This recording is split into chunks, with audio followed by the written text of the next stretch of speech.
আজকে আমি আপনাদের সাথে শেয়ার করব ফুলঝুরি পিঠা বা জামাই পিঠা। অনেক ক্রিস্পি এবং অনেক সুস্বাদু খেতে।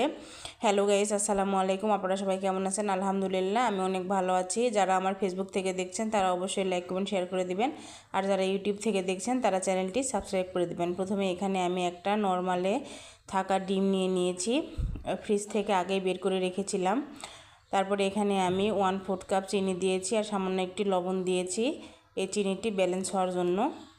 দিয়ে আমি এভাবে একটা হ্যান্ড উইক্সের সাহায্যে এভাবে করে নিয়ে আমি এখানে 1 কাপ ময়দা দিয়ে দিব, আর এরকম 1/3 কাপ দিয়ে দিব চালের গুঁড়ি। দিয়ে আমি সম্পূর্ণটা এখনও দেইনি, তবে আমি সম্পূর্ণটাই দেব। এভাবে আমি হ্যান্ড উইক্স দিয়ে মিশিয়ে নিচ্ছি ভালোভাবে।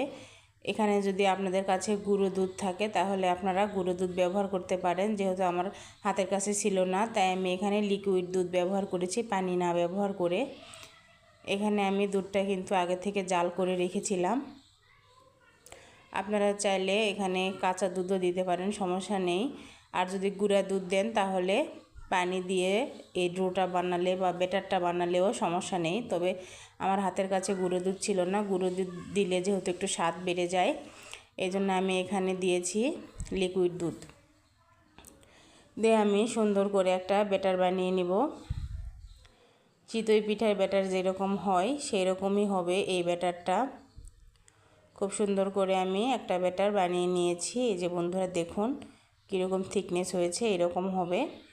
এখন আমি এগুলোকে একটু 10 মিনিটের জন্য রেস্টে রেখে দেব। আর এইরকম একটা ছাঁচ নিয়ে নিব এই ফুলঝুরি পিঠা বানানোর জন্য।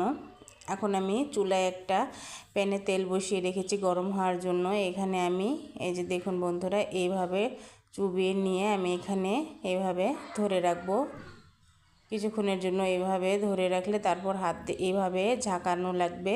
যেহেতু এটা প্রথম, তাই হয়তো একটু উঠতে সময় লাগলো, তারপরে অনেক তাড়াতাড়ি এগুলো উঠে যাবে। এগুলো কিন্তু অতি দ্রুত হয়ে যায়, তাই উল্টিয়ে দিতে হবে। এরকম কালার করে ভেজে নিতে হবে, বেশি একদম লাল করে ভাজা যাবে না, তাহলে কিন্তু উঠিয়ে রাখার পরে একদম বেশি কালার আসবে, তখন একটু খেতে ভালো লাগবে না। এরকম হালকা কালার করেই ভেজে নিতে হবে। চলুন বন্ধুরা দেখিয়ে দিই আপনাদেরকে আরেকটা। এই যে দেখুন কত সুন্দর করে, মানে এইরকমভাবে যখন তেলে এইভাবে ঝাঁকানো হয় দেখতে খুবই ভালো লাগে। এটা দেখুন না উঠতে চাচ্ছে না, যেহেতু একটু প্রথম তাই একটু এরকম হচ্ছিল।